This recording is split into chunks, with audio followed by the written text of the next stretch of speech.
James works it out. James एक गहरे लाल रंग का इंजन है।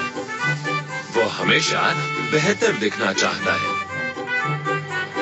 और बेहतर करना चाहता है और दूसरे इंजनों को दिखाना चाहता है कि वो सबसे अक्लमंद है।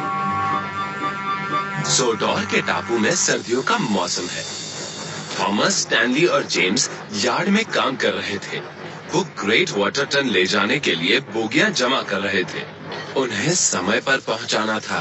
स्टैनली जेम्स को बोगियों को धकेलते हुए देख रहा था। बोगियां लहराई और खिलखिलाई। जेम्स ने बोगियों को धक्का मार मार कर लाइन में लगा दिया।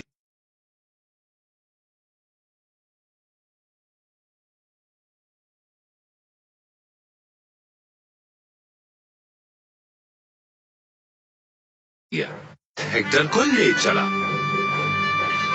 स्टैनली ने देखा कि कैसे जेम्स ने हेक्टर को अपनी ट्रेन के सबसे पीछे लगाया।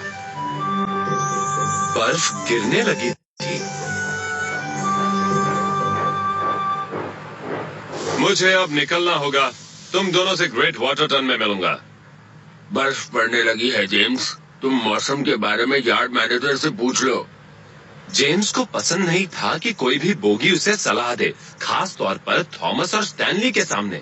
मैं तय करूंगा कि क्या करना है। मौसम मुझे रोक नहीं सकता। जेम्स अपनी ट्रेन को धकेलता हुआ चल पड़ा और वो धुआं उड़ाता यार्ड से बाहर चला गया। जेम्स कई गांव के पास से गुजरा।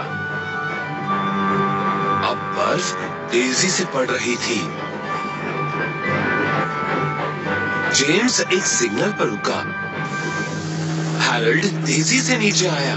पूरे टापू पर मौसम खराब हो गया है। पटरियां बर्फ से ढक गई हैं। तो हेनरी की सुरंग से जाना ही बेहतर होगा। जेम्स चिढ़ गया।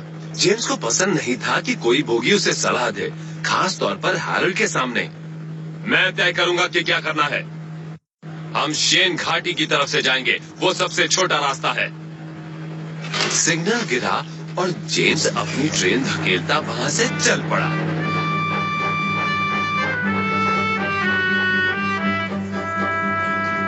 जेम्स शेन घाटी के जंक्शन पर पहुंचा।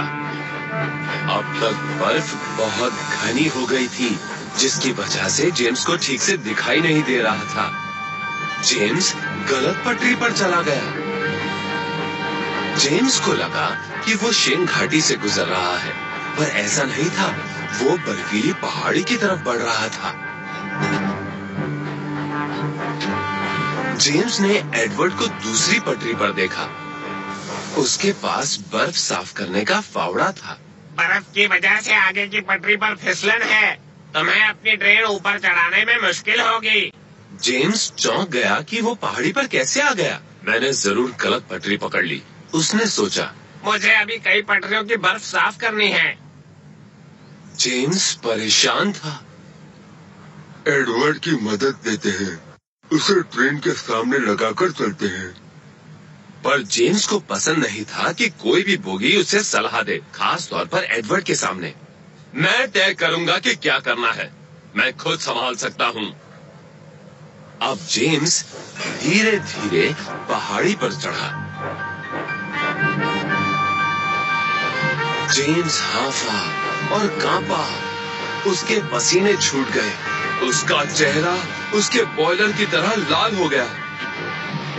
जेम्स पहाड़ की चोटी पर पहुंच गया। वो अब बहुत खुश था। अब मैं एक ही धक्के में दूसरी तरफ उतर जाऊंगा, उसे यकीन था।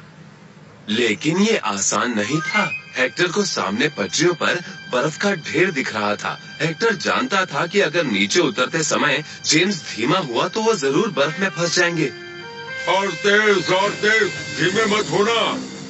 पर जेम्स को पसंद नहीं था कि कोई उसे सलाह दे, खास तौर से कोई बोगी। मैं तय करूंगा कि क्या करना है, वो खुद से बोला। तो जेम्स ने ब्रेक्स लगा दिए। ट्रेन सीधा जाकर बर्फ में घुस गई और फंस गई। अब वो हेक्टर को समय पर नहीं पहुंचा पाएगा। उसे अफसोस हुआ। जेम्स है बुद्धू, जेम्स है सुस्त, अब होगा उसका दिमाग दुरुस्त। अब जेम्स ने सोचा कि काश उसने यार्ड मैनेजर से मौसम के बारे में पूछा होता, काश उसने शेन घाटी से आने की कोशिश न की होती, और सोचा कि काश उसने एडवर्ड को अपनी ट्रेन के आगे लगाया होता। अब मैं समझा कि हेक्टर मेरी मदद कर रहा था। सभी बोगियां खिलखिलाईं। चुप करो प्लीज हेक्टर, बताओ मैं तुम्हें समय पर कैसे पहुंचाऊं? हेक्टर तो मदद के लिए तैयार ही था। मैं बहुत भारी भरकम हूँ, हमें ढलान पर से पूरी तेजी से दौड़ लगानी चाहिए, तभी हम ट्रेन को बर्फ में से ढकेल पाएंगे। ये हुई ना बात। तो फिर हेक्टर को ट्रेन से अलग किया गया। जेम्स ने सांस भरी और जोर लगाया। अंत में वो हेक्टर के साथ पहाड़ी के ऊपर पहुंच ही गया। चलो जेम्स, चलो। हेक्टर और जेम्स ने ढलान पर अपनी रफ्तार तेज कर दी। एक भयानक टक्कर हुई और ट्रेन उसी धक्के से बर्फ के बीच से निकल गई। हम निकल गए, बहुत अच्छे हेक्टर। हेक्टर बहुत खुश था।